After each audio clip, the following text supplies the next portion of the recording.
What is up, everyone? Welcome to the Horror Honda, the show where I sit in my beat-up Honda with zero production value whatsoever and ramble my ass off about horror movies. And we're doing a different one today. I'm doing it before work. I'm doing it in the morning. We got the dome light on. We got some nice ambiance. It's about to start raining. If we get a nice little drizzle, dude, maybe it'll become some like ASMR stuff. I'll just be here whispering about Pet Semetary like this. And then y'all can go to sleep and do all that cool stuff. But today, we're talking Pet Semetary. And this was a first-time watch for me. And I vaguely knew what it was about. And I'm talking about the 1989 one. I have not seen... I believe there's a second one, and I know there's a remake, and there might be a second one to that remake. I don't know. I'm new to this franchise. But I've heard about it, and I vaguely knew... I knew what a Pet Semetary was. As far as what happened with that Pet Semetary, I had no idea. Went in blind. And I'm not going to spoil it, and I think I say that every time I end up rambling until I do. I don't want to spoil this one, because if you haven't seen it, if it's one that you've slept on or overlooked, you need to check it out, because this is not only a nightmare, this is a parent's worst nightmare. If you have a kid, I've got a daughter and I've got another kid on the way, and this movie taps into that in a way that as a parent I have not experienced yet watching a movie. Whereas if I was younger, didn't have a kid, I would watch this and it's got creepy imagery and this, that, and the other. But the implications as a parent, ooh, dude, there's a part at the I'm not gonna say what happened, but there's a part at the end where something is said by this little kid, and I'm alone in bed, just like I want to go wake my daughter up and shake her and be like, "Love me and let me hug you, God damn it!" And oh, dude, it had the same. I haven't talked about it on this channel, but my favorite horror movie of all time. I know it's cliche, but I have my reasons, and one day I'll get into a super in depth about why. But The Exorcist, and this movie had the same sentiment in the sense that The Exorcist, when I saw it as a kid, it was surface level horror. It was, she's puking, her head's spinning, this is terrifying, I'm scared of a possession. Then it turned into, I understand Father Karras and the fact that this man is fighting for his faith. Then as I got older, that's the scary part, is this man is fighting a battle that he doesn't know if he can win out the gate mentally. And then when I rewatched it again as a parent, the real fear is seeing Reagan McNeil have to sit there and have absolutely no control. She's been to every doctor, everything she can think of, and now she's stuck sitting in the living room hearing all this stuff go on. And that's what Pet Semetary had, the same vibe. It had something for everyone. You had surface level where you have Zelda, who, I'm a grown man and do not get unnerved easy, but the scenes that she was in did make my skin crawl pretty aggressively. I mean, I watched Evil Dead Rise the day before, if you watched my review of that, and I thought that was really creepy use of imagery and just as a character. And Zelda, in a very practical sense, kind of dwarfed, or kind of took the top spot, because I was uncomfortable watching this movie that came out years before I was born. All practical effects, phenomenal practical effects, that needs to be said. This movie did not lack in that department whatsoever. If you like old school 80s practical gore, this one did not disappoint. And that Zelda character, dude, if you've never seen this, when she comes in, the first time you see her, you're gonna be like, oh, I didn't like that. But the next time you see her, you're like, oh. And the third time you see her, you go, oh. It just get every time. It just steps and steps and steps. And this movie has it all. Again, you have surface level, just gore, practical effects value. You have a deeper level where, as a parent, you're faced with these moral quandaries. And that sounds like a right word to use. I don't know, honestly, the definition of that word, but I'm pretty certain it means problem. And if it doesn't, then I guess,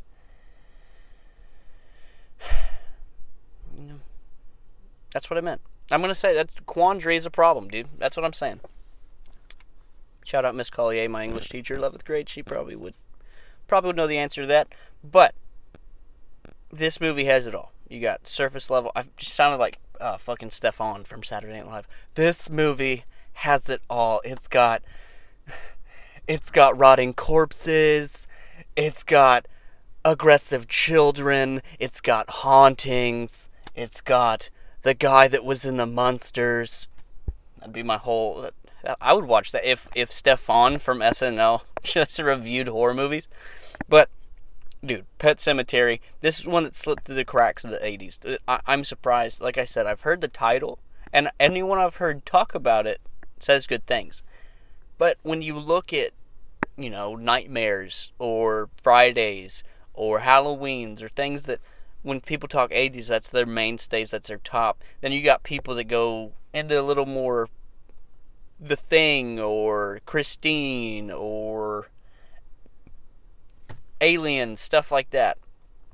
People like that. This is one that kind of slips through the cracks, and I feel like it not in quality level whatsoever. This movie is substantially better, but I feel like this one would get lumped into like a Firestarter, or what would be another example of one that just in my head. Children of the Corn. I guess it's all just Stephen King shit. I guess but it all kind of gets lumped into one thing that it doesn't get the dap and the praise that I think this deserves, because watching a movie for the first time that's released in 89, when I'm someone that has no nostalgia with it, I didn't grow up with it, and I really knew nothing about it, and it was able to impact me, that means you have a story that is timeless. Whereas, I have nostalgia for Freddy vs. Jason, or let's just say Friday the 13th Part 4. If I were to show that to my niece or nephew that are in their teens and watch that, it probably, they might jump every now and then, but it's going to be cheesy compared to what they're used to seeing. Whereas I was thinking Pet Sematary, it's the 80s, it's Stephen King, I'm older. I'm going in for a good story. I don't know. The horror's probably not going to hold up. There's probably going to be moments where you're like, didn't age too well. Not the case whatsoever. This movie held up in every sense of the word. Practically, the effects looked amazing. The story was amazing. The emotions were amazing. And this made you feel every emotion. You would go from sad to joyful to just fucking furious angry to just feeling desperate to feeling just deprived. And it did a good way of just kind of molding that together, but all while you just have an impending dread, because you see where the movie's starting and you can already go, fuck, I think I know where this is heading. And then it happens and you go, okay, is he gonna? Is he not gonna? What's gonna happen here? And then it gets to the end, and you're thinking, now again, the whole time, kind of like Evil Dead, where you're thinking, I want him to get out of this, but how? It's so negative already. It's so bad. How are you going to dig your way out of this? You've already made very aggressive decisions. How are you going to turn this boat around and figure out how to redeem all of this?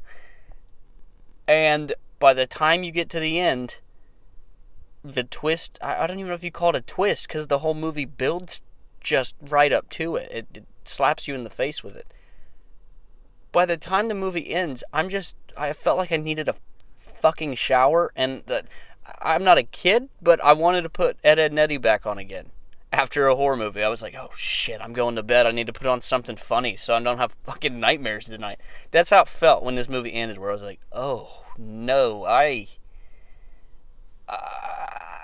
God, like it's just, I can't, I think I sat there quietly for the whole credits, just trying to like wrap my head around how they tied this together, and how you knew from halfway point there was nothing good was going to happen. You're like, I don't know how you're going to redeem this. And God, they went above and beyond with that ending.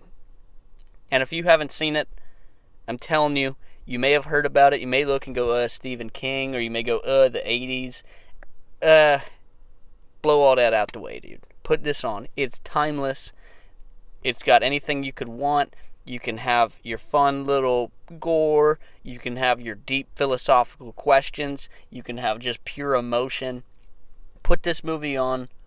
You're going to love it if you've never seen it. If you have seen it, let me know down below if the sequels or the remake are worth the shit. Because I don't know anything about them, and I'm worried that those aren't going to hold up. Because I've rarely heard people talk about Pet Semetary. I've never heard someone be like, Pet Semetary 2. Well, that made me get into horror. So, I'm curious. But guys, thank you for all the love, support. Do all the stuff all the other YouTube channels say to like and all that stuff. Just do all of that. Comment things, good or bad.